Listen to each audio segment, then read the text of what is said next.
Desde ahí hacemos contacto con el profesor Luis Brito García, es historiador, escritor venezolano, además defensor de derechos humanos. Ya lo ven con nosotros. Bienvenido, profesor, qué gusto tenerlo en la edición central de Telesur. Igualmente, bueno, muy buenas noches a todos. Profesor Brito, usted está en Washington porque participaba de una comisión que por parte de Venezuela estaría en la Comisión de los Derechos Humanos de la OEA para denunciar los intentos de desestabilización por parte de la ultraderecha en este país, particularmente el tema de las protestas y lo llamado como en Venezuela las guarimbas o la obstaculización de las vías. Háblenos del resultado de ese encuentro. Bueno, vine fundamentalmente a denunciar el papel de los medios de comunicación, de algunos de los medios de comunicación privados, en falsificar la verdadera naturaleza de estas acciones. Son acciones terroristas de secuestro de vecinos ejecutadas en una parte ínfima del territorio nacional, primero en 19 alcaldías, después en 8, finalmente en una, y eso se apagó. Pero eso ha querido presentarlo en los medios como una sublevación nacional, una sublevación de la juventud y de los estudiantes, y además contra una dictadura.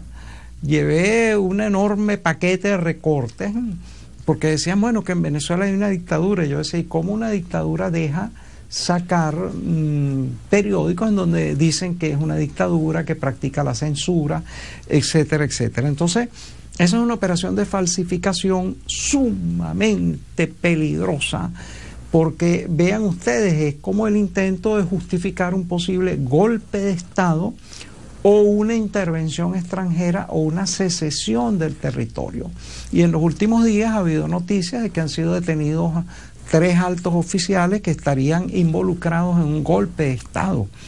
Todo esto parece como el preámbulo para prestarle la excusa, el pretexto a una solución contraria a la Constitución. Golpe de Estado, secesión, intervención extranjera con todos los horrores de la guerra.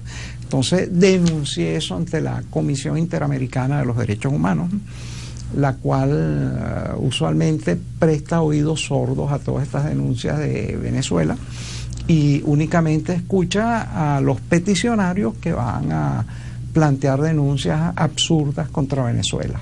Profesor Brito, precisamente, también hubo una contraparte, hubo de ese grupo opositor al gobierno del presidente Nicolás Maduro y de la Revolución Bolivariana, que también estuvo allí llevando información que según ellos es lo que está sucediendo en Venezuela. ¿Cómo fue esa jornada, ese encuentro, y además de eso, qué posición asume entonces quienes en este caso están representando a la CIDH? Bueno, mira, la Comisión Interamericana de los Derechos Humanos es un organismo de jueces designados en una comisión cuyo presupuesto más del 54% lo pone Estados Unidos. Han sido históricamente favorables a los intereses, a las decisiones, a los deseos de Estados Unidos. Fíjate tú que antes de que llegara al poder Hugo Chávez Frías, únicamente conocieron de un caso de denuncia de los derechos humanos, y entonces a partir de que llegó al poder el movimiento revolucionario ha habido un aguacero de demandas, todas incoadas por supuestas organizaciones de derechos humanos financiadas por la NED o por conjunto de otras organizaciones. Tienen dinero para movilizarse a Washington, para vivir de ese oficio de denunciar a Venezuela, para viajar por todo el mundo, hacer contactos, etcétera, etcétera. Entonces, es un operativo de legitimación de un desafuero contra la democracia y contra el socialismo venezolano.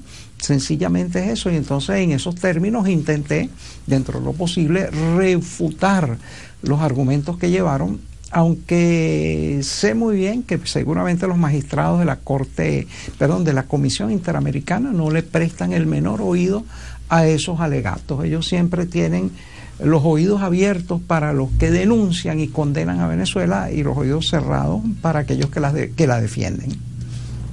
Estas son las